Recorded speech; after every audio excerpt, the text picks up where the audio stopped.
first generation, you know, Mexican or Latino, whatever you call it, immigrant, like you have a lot of questions, or like a lot, you want help, you know, you're searching, you're asking, you're screaming for help, you want people to be there for you, like you don't know what's going on, you know, like. Yeah, because your parents don't know the system. My parents are just like working, system, you know? trying to survive, you know, like they don't know what's going on. But yeah, bro, pretty much grew up in LA. I consider myself an Angelino now, because I mean I've been in LA for the past 10 years. Half your life already. Yeah, half my life, pretty much. And yeah, bro, that's pretty much it. There we are. I work retail. I work at 7-Eleven. I've done like retail pretty much ever since I graduated, and but I've been trying to switch up, you know. I've been really focused on myself, on my goals, fixing my credit, working out, eating good, you know, just working on my mind, bro. Yourself, you know? Just working on my mind, bro. Yeah, stuff like that. That's good, man. I know my guy for a nickname, you know. Yeah. This right here, this is. Since I've known him since middle school, right? Yeah. He's been paisa since middle school. He's like, bro, that's not me no more. Yeah. That mentality is not me no more, man. Yeah, you can talk a little bit about how, you know, you're growing, you've changed. Like, what was that? And then who are you now? Paisa was like fucking a crazy character, man. Like, I don't know how that name came upon. Like, from what I remember, I was in PE class one time singing corridos. Oh, really? And some kid, his name's Chris Robin. I don't know if you ever heard him. Some chubby white dude. Sounds familiar, but he's the one that he's like, oh, you're Paisa, bro. And ever since that day, like everyone would call me that. Oh wow! But like it was weird, I guess. And then like I guess I don't know. My name just went viral, I guess. Like, I just started knowing everybody out of nowhere. But like, nah, bro. That person was full of himself, very arrogant, very selfish, very like, I don't know, bro. Like, it's not humble at all. Okay. Yeah, like crazy ass. Yeah, bro. That's what I think. But now I think it's like I'm not that person no more, bro. Like, I definitely grew as a person, bro. What do you think sparked that change, man? Of you saying, you know, this is not who I want to be no more. Just being unhappy, bro. Like looking yourself in the mirror, and then or like seeing how people view you, and like just not being happy with that image. And it's not. And then that's what like, I don't know. I learned this from fucking Andrew Tate. Andrew Tate. Yeah, Andrew Tate. Like, well, basically, like, as a man, you could become whoever you want. Like, you could be zero and like build yourself from the ground up, you know. Right. So like, no, even if you're a piece of shit at one point, you can still change and reestablish yourself, you know. So, and there's always a way, bro. Where there's always a will. If there's a will, there's a way, you know. Right. You can't lose hope, bro. Do you feel as a first generation Latino, there's a lot of pressure, and like your family turns to you like when there's something like basically like everything, like they put the pressure on you, like it's on you to like as a man, like take us like, you know, to the next level, you know. Yeah. So I do. Some people know this, and I don't really speak about it a lot, dude. But I felt the pressure before, man. Like my senior year in college, dude, I had pretty bad anxiety, to the point where I couldn't really think about what was gonna happen next month. You know what I mean? Yeah, I was just so focused on now and just thinking negatively about the future, and I think it comes down to like all that pressure you put on yourself, and like you said, you know, because being first generation, it's like you're brought up in this world and you're expected to be the expert of this world without ever having a teacher.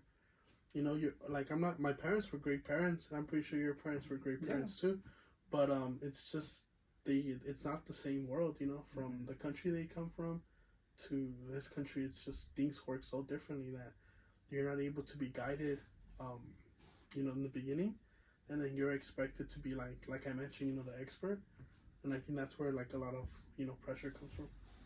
What about yourself? Have you experienced like this pressure that we're speaking about, like instances?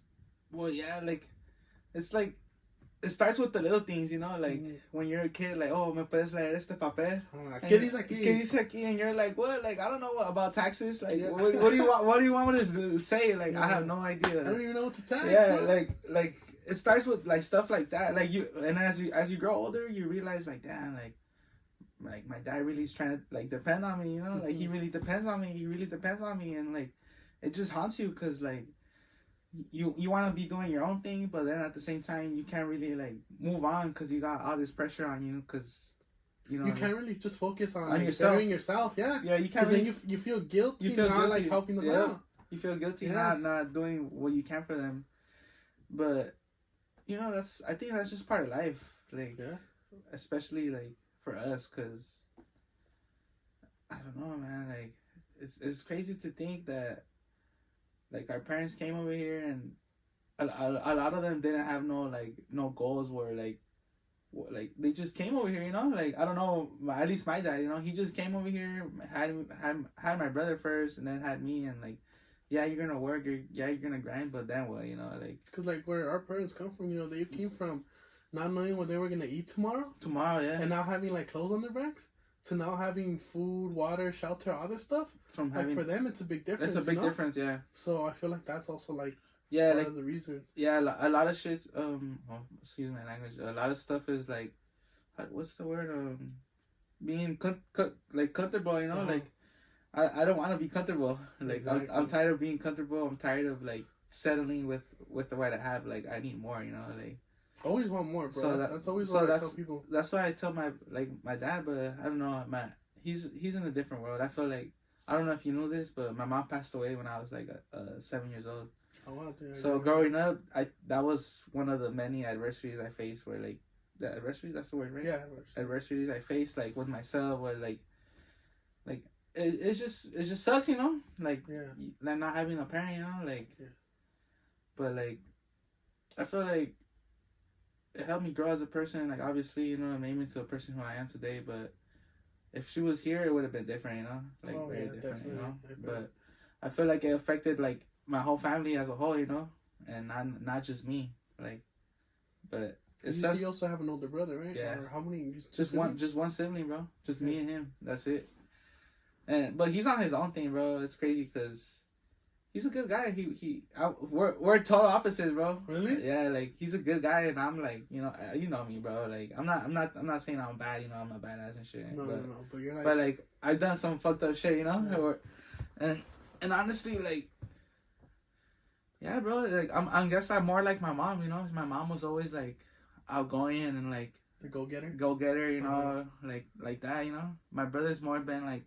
Watch like, you know, just cautious, very calm, very alert. Like me, I'm just like I learned to like hasta que algo me pasa, you know. Yeah. That makes You're sense. like action first. Yeah, trial by fire. You know? Trial by fire, exactly. Yeah. Him, he's like, oh, if you tell him, he'll listen. You know. Yeah. Me, it's like, oh, you're gonna tell me? Nah, I'm gonna find out. You know. Yeah. As in being the chosen one, though, like, I hate it, bro. I hate being the chosen one sometimes, cause why me, you know, like why the pressure on me? But I'm thankful that I have this the mind I have right now, because I've came a long way. Like I was I think I knew it all, you know. But you find there's this quote, like I don't know if it makes sense, but it's kind of stupid. But you realize you know nothing till you know everything. I just want to change the world. I want to make everyone like happy, bro. Mm-hmm. It's that pretty much sums it up. It's that's it. Like I just want to make a positive impact in everyone's lives. Make them start a positive mindset, work out, eat good. Like I'm not fucking healthy and shit. I'm not the healthiest guy, but I've been trying, you know. Yeah. I've been trying, you know. Efforts will count. Efforts will count, bro. You gotta keep trying, you know. Don't stop. Yeah.